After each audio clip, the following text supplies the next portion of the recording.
My Wi-Fi is acting good tonight. AT&T must be listening to the show. Hello. Stephen Breadman Edwards, how are you? Hey, how you doing? Good. How are you? I'm all right. We keeping you up on the East Coast? No, I'm good. I set my alarm clock, so I didn't fall asleep on you guys. My co-host is also on the East Coast too, so he feels your pain. No, you know what it is. I just got to be up at like 5 in the morning and make sure that the guys run. So that's why I try to crash a little early on the days that they got to run. I hear you. I hear everything about that. For those of you who are just tuning into the Ruckus podcast, we're joined by Stephen Breadman Edwards, who, of course, is the trainer to Julian J-Rock Williams, you know, kicking up a lot of dust and fire in the light middleweight division, managed by Al Haymon. You've probably seen him on Golden Boy Live. You've seen him on Showtime, you know, fighting a number of times, really kicking up some steam, and this is the man who is driving the machine behind him. So before we jump all completely into the boxing discussion, why are you called Breadman? I mean, are you baking over there for the guys? Are you flipping cakes over there? Why are you Breadman? You know what? That was a nickname from. You ever see the movie Cornbread, Earl and Me? Yeah. Yeah, well, I was a pretty good basketball player in high school, so my teammates started calling me Cornbread. And as I got older, they just kind of like took the corn off of it, and, you know, I won a little bit of money gambling and stuff, and it just kind of just stuck. So people just start saying Breadman, and it just kind of just stuck, that's all. Well, you kept the bread and not the corn, so that's good. You don't want to be corny, so that's excellent. Why don't you tell us, you know, of course we're very familiar with, you know, the kind of the face of your training stable, Julian Williams. Tell us a little bit about the other guys that you have in your stable and, you know, what's happening with them. I have a young kid named Karan Davis. He's 6-0. He's a middleweight. He fights out of Wilmington, Delaware, but he trains here in Philadelphia. He's a 2-time national champion. He's really, really good also. I have a couple other kids that are in the gym, but Karan and Julian are my they like the gyms of my guys, you know. I personally believe you can't have so many guys if you're gonna give everybody the undivided attention. You know, so I don't really want, you know, 10, 11 guys. When you got that many guys, you're stealing money, in my opinion. So I got those 2 guys, and I got a couple little amateur guys that's trying to come up, but I got to see where they at as far as their dedication is concerned. But Karan and Julian are my main 2 guys right now. Okay. Ismail, I'll let you go ahead and jump off the questions, and I'll jump in with you. Perfect. Kind of wanted to ask you about J-Rock as far as kind of to piggyback on what we saw happen with Cardar. And you know he had a test last week, didn't perform too well. I think it's always better for fighters to get those tests early on before they get the actual title shot. Tell me about with J-Rock, because you know a test is going to come eventually as far as like a real gut check type of fight. Does that stay in the back of your mind? Do you have any worries about how he's going to react to that? Just talk a little bit about his demeanor and how you think he'll respond to that. Well, if you're familiar with the guys he's fought, he's already had them. You know, he fought a ex-world champion at 12-0 and Joaquin Alcine, who had just beat David Lemieux. You know, he fought Francisco Santana when he was 6-0. He fought Hugo Centeno. Hugo was 19-0 and Julian was 13-0. You know, he fought another undefeated kid named Eliezer Gonzalez this past September on the Mayweather weekend. That kid was 14-0. I mean, so, you know, he's already been tested. He passed every test with flying colors, in my opinion. And, you know, we're not here to run away from the challenges, you know what I mean? I believe if you move a prospect too slow, you know, what happened is they'll get a false sense of confidence. And then when they get thrown into deep waters, you know, a lot of them drown. So we don't do that here with Julian. You know, I'm not going to get on here and call out no names and stuff. But we've been trying to get tougher fights now with, you know, other guys in Al Haymon's stable. But, you know, let's just put it this way: the fights is not happening, but they're not because we don't want them to happen. You know what I mean? So I have full confidence that whenever he gets the fight, you know, that will whatever the media considers a step up fight, that he's gonna perform well. You know what I mean? He's I believe that's all in the fight. Every fight is different. You know, I love Carl Dargan, man. That's my man. He train at our gym. You know what I mean? But, you know, every fight is just different. You know, him and Julian just different guys. They're at a different stage in their life, you know, and we're going to be ready whenever our time is, you know, to step up once again. You know, we're looking to fight in March. I personally want it to be an established guy, you know, maybe an ex-world champion or somebody, you know, ranked really high. You know, it don't matter to me. You know, I'm just hopefully they could just put together a good fight, you know, and it makes sense on both sides. I saw I'm glad you mentioned that issue. Go ahead. Oh, yeah, I was going to say I had that in my questions for you for March. You know, with the release of the Premier Boxing platform, and there's some fights that are scheduled for March. There's the Thurman Guerrero card, and then there's the Berto Lopez card happening on 3/13. Are we going to see Julian on either of those cards? I don't think he's going to be on those cards, honestly, because I still haven't got a date yet. But we started camp about 2 weeks ago, just in case, you know. So we've been training. He shot a commercial with NBC. So common sense tell you that if they're gonna spend money on him being in the commercial, then he's definitely gonna get a slot on there. Now that don't mean it's the next slot, but I assume that he's going to get a slot, just like he shot a commercial with Showtime with the next thing. So I'm just waiting to hear the date. Actually, you know, I've had some names floating around, and we got a little bit of southpaw sparring just in case. You know, because a couple of the guys I heard were left-handed. I expect to get a date, but I don't know if it's going to be that soon. I'm thinking it's going to be more towards the end of the month. But whenever, if it's early part of the month, he'll be ready.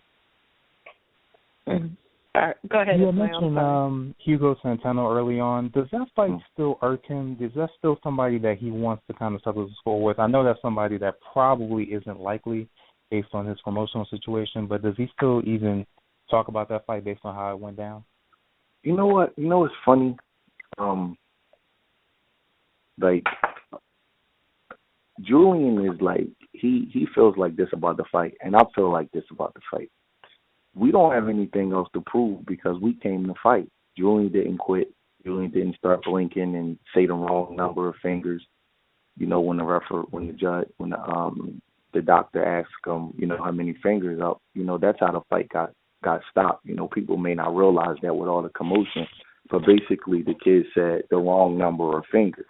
So that pretty much he's saying I can't see. You know, one thing about boxing, you know, you can quit in more than one way. You know what I mean? It doesn't have to just you look at a guy and just say I quit. You know what I mean? Just like you can tell somebody you don't want to fight them in more than one way. But that's water under the bridge for us. But Julian don't have anything to prove in that fight. He was winning all the rounds on all the judges' scorecards. He's not the one that stopped fighting. You know, Hugo has to want to get that back. You know, we've always been really open to the rematch, you know, and they didn't want it. They kind of just said it was more of a thing where, you know, let's just do it later on. Because I'll be honest, both of the kids got underpaid for that kind of fight. You know, but if Hugo wants to do it again, you're more than welcome to do it. You know, Julian was dominating the kid. So it's like, whatever. To me, it's like, it's easy money if that's what they want to do. You know, that would be up to Hugo to want to get that back. You know, if his pride is bothering him and, you know, he's tired of people saying he quit, you know, it's an easy fight to make. But we've moved on. We look at the fight like it's a victory. You know, Julian barely took a punch in the fight. So I don't really talk about it. We don't really talk about it. You know, when it first happened, you know, his mom had just passed away about 3 weeks before the fight. So he was really motivated. You know, he was really training hard. You know, we came to get it that night. And he was more like let down that they couldn't settle it like fighters. That's what that's what you're trained to do. You don't train to quit, you train to fight. So he was more just upset with the circumstances, but he don't even think about Hugo Centeno. You know what I mean? It's just, you don't hate the kid or love him. It's just one of those things, you know what I mean? Right. So maybe one day, though, if it keeps winning, I think we'll bump heads eventually. But right now, it looks like they're going in different directions. All right. Since you have input on J-Rock's opponents, give us a feel for your matchmaking style. How do you build from the ground up without going too fast like Vargas or too slow like a Gary Russell? That's a good question. You know what? I believe this. Somebody told me this a long time ago, that if you move a kid too slow, he'll get a false sense of confidence. And if you move him too fast, you'll ruin his confidence. And I always believe that, I always think that a fighter should learn something from every fight. So I don't really care about, like, you'll see a guy that's 20-0, right, with 18 knockouts. And then as soon as he steps up, he can't knock nobody out because he's been fighting all bums, all cream puffs.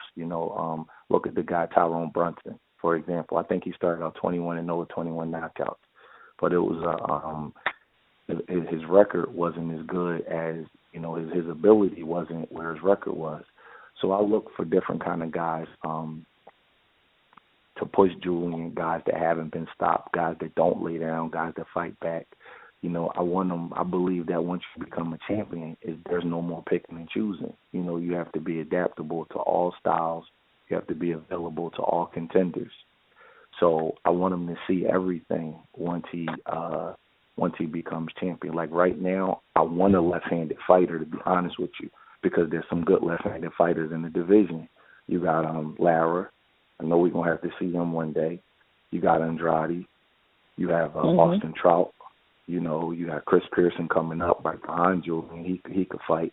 So Julian fought a left-hander, like his pro debut, but he knocked him out in like a minute, so you can't really count that. Hugo switched a little bit, but you really can't count that because he's really a right-handed fighter. So I would like to see him fight a left-handed fighter next. So if we get a call for one of the better left-handed guys in the division, we'll be ready for it. So I just want him to learn something from each fight. I want him to be able to go rounds. I want him to have to earn it. So many guys, you'd be surprised what goes on behind the scenes in boxing. It's actually embarrassing. Like, get my guy a knockout, or, no offense to any nationality, but they'll ask for certain nationalities because, they feel that those guys may be a little slower, or ask for a guy from a certain place because they feel like that they can't fight. Guys from certain regions can't fight. It's just ridiculous. I don't match my guys like that. I want them to fight tough kids. I want them, not over their head, but tough kids. Julian's last fight, for an example, we were training for a Mexican. He was like 15-1, 15-2, and he pulled out at the last minute. His name was Edgar Ortega. So they called me with the replacement. This kid was like 6'2". He was athletic. His name was Jamar Freeman from down in North Carolina, and he had a controversial decision with a pretty good fighter from our area named DeCarlo Perez. So people were like, damn, man, y'all taking him? I'm like, yeah, we're going to take him and we're going to beat him. Julian got to be able to handle a kid 13-3 at this point. I don't care if he's 6'8". So, I'm a little different from everybody else, man, and he's been rewarded for taking the kind of fights he's taking. You know what I mean? I'll make sure he gets paid well. On that card with the fight before last, he's the only kid that fought an undefeated fighter. Everybody else was pretty much fought turkey sandwiches. So I'm gonna keep matching him the same way because he performs better under stress.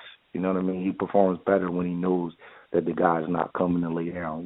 He may get a little complacent if he knows he's fighting a complete cream puff. So to answer you directly, Andrew, you got to kind of know the kid that you're matching. Some guys don't like to be pushed, and some guys do. But you get a rude wake up at the top of the game because everybody can fight at the championship level. So that's right. Right. Go I ahead, wanted to Ismail. switch gears because I know you're so knowledgeable about the sport. So, of course, we're always talking about Mayweather Pacquiao. Obviously, they're not fighting anytime soon.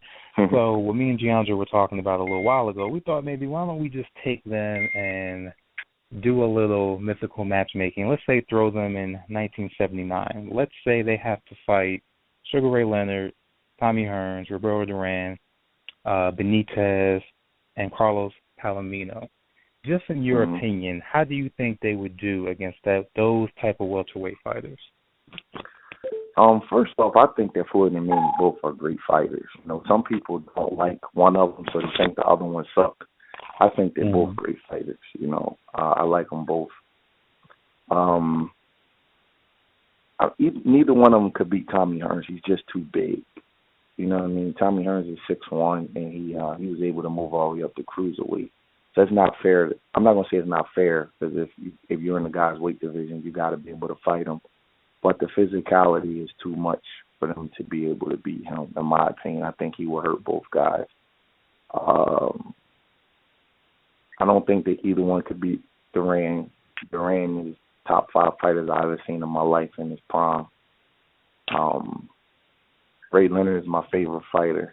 I don't think either one could beat him. I mean, he's the best out of the bunch. They were standing a chance at Benitez, but Benitez is a really slippery dude, you know, and I think both could beat Carlos Palomino. And that's no knock on Floyd or Manny, but you're talking about a golden era of welterweights. You know, Tommy Hearns and Ray Leonard are the best two welterweights, and Sugar Ray Robinson came around in the 1940s, late 1940s. So that's not fair because there's no welterweight since them that could beat Tommy Hearns or Ray Leonard. So it's not just Pacquiao and Mayweather. You know, I think, and I think that what people don't realize is that this era is a little bit watered down with the different, with guys not fighting as often and with so many belts and things like that. That if Mayweather and Pacquiao was around in the 80s, you got to realize that they wouldn't be jumping up to 47. You know what I mean? Because there's too many killers on the block. They damn sure wouldn't be trying to fight at 54. You know, Floyd's won the title at 54 3 times, and Manny won it once. Well, who are they going to fight at 54? Mike McCallum or Julian Jackson? They're too big. So you wouldn't have all of that. I don't know if either guy will be able to get past Aaron Pryor at 140 pounds. So they made all of this weight jumping stuff. A lot of that is conducive to the era that you're fighting in. You know what I mean? So people don't like to admit that, but it's the truth. They wouldn't be jumping weight divisions if they were in the 80s. They would stop around 135. Like, man, I'm not jumping up there with them killers. They're too big. You know what I mean? And the skills levels are comparable. So I think both guys are all-time great fighters. I think they could hold their own in any era. But if you ask me specifically, can they beat those guys? I would say no. They probably could beat Carlos Palomino, and they would have a little shot at Benitez. But Duran, Leonard, and Hearns they rough fights, man. You know what I mean? Floyd can't keep McDonough off of him. How you gonna keep Duran off of him? You know, that's a rough fight for him. And no offense to Floyd, he's a great fighter, but you know, you're talking about the best, you know, one of the top 5 or 6 fighters ever lived, man. Absolutely. As keeping our discussion looking in the past and how guys performed at that level then, guys like Sugar Ray Robinson fought 2 to 3 times a month, and in the case of Jake LaMotta, he avenged his first defeat within a few weeks. But fighters today, even outside of the TV restrictions, can't seem to remain active without serious injuries, and the Super 6 was a good example of that. Why do you think that is? I think there's a lot of reasons. One, obviously the money economics is different. You know, back then they made up for the small purses with the quantity. So they fought more often because they didn't get paid as much. So that's one thing. 2, it is a TV issue, and you don't have the promoters that are willing to spend money on local shows off TV, because you guys know that TV pays for a lot of things, so it makes it easy. You'll see a promoter now, I'm not going to call out no names, but they'll do a show at an Indian casino in the middle of nowhere with 2 urban kids from Chicago or Philly, right? So those kids are not selling any tickets for that show, but they get rights fees, and they get sites fees from the casinos and rights fees from the networks, and they'll put the show on anyway. So back then, you got most of the money that you generated was from ticket sales. So things are different. But I think because of that, from a strictly fighting aspect, the fighters back then, their peaks were higher because they got to practice more because they fought more. So if you're fighting all the time and you're getting in the ring and you're doing it all the time, people like to compare Floyd Mayweather to Sugar Ray Robinson, but it's really not fair to Floyd because Floyd is 47-0. He's 38 years old. Sugar Ray Robinson was 47-0 when he was 24 years old because he was fighting all the time. So you sharpen your skills, your peak gets higher. So people say fighters today last longer, but I say that's a myth because they're fighting twice a year and they have all of these things to help them recover. But if you look at the actual number of bouts, it's not even close. So it's just different. You know what I mean? It's just different. Guys today, they're not built like that, man. They don't want to fight the way those guys fought.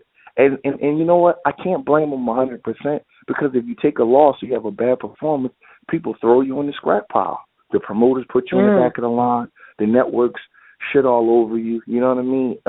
Very few. So it's just tough. You know, I mean, some guys get through it. Amir Khan will lose and he'll come back. Manny Pacquiao, you know, he has the ability to come back from a loss. But a lot of these guys, they lose and it's just boom. I mean, look at Danny Jacobs. He gets knocked out, man. And I mean, that it took him about 3-4 years to come back over there. I know he had cancer, but that was like a devastating knockout to him. You know, back then, the guy getting knocked out, it was no big deal, but the mentality and everything has changed now. So you just got people not willing to take chances, and people are they're more inclined to take the road of least resistance. And you know, that's what you have now. Well, let me piggyback on that a little bit. Just looking at common error from a trainer perspective and looking at the different training techniques that you put your own fighters through. You know, we talked about how fighters today can't remain active without serious injury, and then looking back to Sugar Ray Robinson, who was fighting constantly. Do you think that today's training techniques, even though they're, you know, supposedly superior to what guys were doing back then, do you think it's a detriment to fighters now to have all these advanced type of training? Yes, like, what do you think that's what's being used today that you feel is most detrimental to fighters? I think, first of all, these guys are inflexible enough. One of the main reasons, when you were in gym class back in the day, what they tell you got to stretch, right? I think that you got all of these guys, they're putting on all of this muscle because they get to weigh in the day before the fight so they can walk around a lot heavier. So they put on all of this muscle, and then they turn themselves into these great athletes, but they're not great fighters. So everybody works on being a great athlete. They work on pulling a bunch of bands and jumping and doing all of these things, but nobody just simply works on their technique and just run their miles and do their push-ups and their pull-ups and then go fight. So if you look at the guys, forget about the HDTV. You know, to guys today, they're ripped up differently because everybody's taking all of these supplements, they're doing all of these things, and then you got these guys with these college degrees and they calling themselves strength and conditioning coaches, but only 10% of them are actually boxing guys. So, yeah, you can tell a fighter, if you eat this and you do this and you do that, you'll feel a certain kind of way, but they're not building boxing muscles. They're just building pretty muscles. And the muscles that you build, you want them to be functional to boxing. And I'm not saying I don't believe in strength and conditioning coaches, but what I am saying is that most of these guys, they just build up all of these muscles, and these kids can't make weight. And then and they're struggling to make weight because they're not functional to boxing. My guys, they only do exercises that are functional to boxing. They only make boxing movements. I don't have to have a guy that can make a football move or a soccer move because that's not the sport they play. I don't need a kid that can dunk a basketball. I need a kid that can punch you and knock you out and break your jaw. So I think that's what's going wrong. And I'm going to get in trouble for saying this part. A lot of the reason, Deandra, why these guys don't fight that often is because they juicing and they need time to cycle off of that shit. That's the main reason in this era, but you're not going to get a lot of people to say that. But 70% of the top guys, I believe, are juicing. So you're not going to have a guy that's going to get the effects of the juice that fights 5, 6, 7 times a year. They're not going to do it because they got to be able to cycle off because they don't know when somebody's going to call their bluff and stick a needle in their arm. And that's the real reason. And anybody behind the scenes off the record will tell you that. That's why they don't want to fight that often. Because if you fought every other month and somebody said, take Vada, and you were juicing, you're not going to get the benefits of the juice and still be able to fight every other month.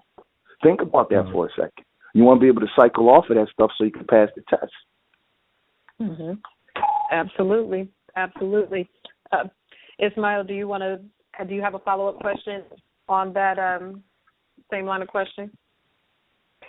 The last question I would have, just switching gears a little bit, everybody's very excited, of course, about what Al Haymon is doing with the Premier Boxing Champions. One thing that stood out to me is when you look at the other, I guess, leagues, you want to say, NFL, NBA, they have their star athletes, but they also have kind of a commissioner or some executive type to be the representation of order for their particular brand. So we do have Al Haymon, but he's definitely in the background, so he's not a public figure per se. Do you think that on how popular the brand can be by doing that, do you think he'll eventually have to step out a little bit more as the brand grows in the future? That's a good question, but I don't, because he's become the most powerful man and most influential man in boxing without ever giving an interview. You know, for years, people thought Sam Watson was Al Haymon. You know, I've never discussed this with him, so this is just my perception of it. But I think that part of his mystique and part of his aura is being the way he is. You know what I mean? He creates like an omnipresence. Nobody knows him. Nobody can talk to him. If you get his number, you're like, you know, it's like a big deal. You know what I mean? You always got to talk to somebody that talks to somebody that knows him. You know what I mean? It's always like that with him. You know what I mean? I can talk to him. You know, I'm not saying I'm special, but some people can talk to him. But you know, for the most part, you know, you got to call somebody, and then they'll call him, and then he'll talk to them, and then he'll get back to you. So I think that creates the mystique around him. You know, and I hear people that say, like, well, Al Haymon is this or Al Haymon is ruining this. But you ever notice that none of his fighters ever say anything bad about him? And none of the people that talk about him, they can't meet him. They can't talk to him. So I don't get involved in it because it's really not my business. You know, he's not running for election, so I don't have to take up for him. But I always say to myself, how do these educated people form such an opinion about somebody that they've never had any interaction with? And when you ask that question, no one even can answer, because I'll say to them, have you ever interviewed them? Has anybody quoted and said, well, Al Haymon made that decision? Because the decisions that he makes, you don't even know he's making them. He's almost like a Kaiser Sose type of guy. He does not. And I'm being honest with you. You can't touch him the way you want to touch him. So sometimes people just make up things and say, oh, that's a Haymon move. Well, how do you know that's a Haymon move? How do you know that the guy's trainer or his other manager didn't make that move, or the promoter didn't make that move? Because you don't have any documentation, I guarantee you, that can prove to you that it's a Haymon move. But, I mean, to answer you directly, I don't think he's going to have to come out of the dark. I think he's going to keep things. It's worked for him this far. You know, he has the most popular fighter in boxing. He has the biggest stable in boxing. He has the most control in boxing without coming out of the shadows. So I think he's going to keep doing what he's doing. Okay. One final question before we wrap it up for you, so you can get on, so you can keep those guys running at 5 a.m. Right. This week, we're in the last couple of days, last 24 hours, we've seen the dissolution now of Rock Nation and Gary Shaw have severed their partnership. You worked with Gary Shaw early in J-Rock's career, so all we have is a little speculation at this point of what could have occurred between the two entities. But what do you think about Shaw's personality or business practices could have possibly put him at odds with Rock Nation? Damn, I see you did your homework, huh? Yeah, we were with Gary Shaw for 2 years. I don't know what happened. I really don't. I don't have any inside scoop or anything like that. Our relationship with Gary Shaw was dissolved in the summer of 2012, and it just wasn't a good thing for Julian. I don't want to bash the guy or go too far in it, but I'm just glad that we got out of it. And I was kind of shocked that Rock Nation absorbed his stable of fighters. Like, I was trying to figure out what was going on with that, just looking from the outside in. I didn't know what kind of control he had over it and things like that. But I'm not shocked at all that the thing that it dissolved. He had a couple of fighters that how like Haymon may use a promoter with certain fighters. Like at one time it was kind of exclusively Golden Boy, but I don't know if you guys remember about 5 years ago, Gary Russell and the Durrells and Antonio Tarver were the guys that he used with Gary Shaw. And that kind of didn't work out. You know what I mean? It kind of just, they went to the left a little bit. So, I mean, I don't know. Maybe Gary's not an easy guy to get along with, I really don't know. I don't have a fighter with Rock Nation, so I don't really know. It wasn't a pleasant experience on my part being with him, but maybe some guys, I can't speak for everybody else, but I'm glad that we got away from him. All right. Well, I do appreciate you calling in, Ismail. Do you have anything further before we wrap it up with Brett? Oh, no, I'm straight. Appreciate the time, brother. Thank you. All right, well, it's an absolute pleasure. We'll be on the lookout for Julian. He's done the show with us before. Always a pleasure to see him get in the ring, and look forward to continuing to following your tweets and talking to you again soon. All right, thanks a lot, Deandra. All right, take care.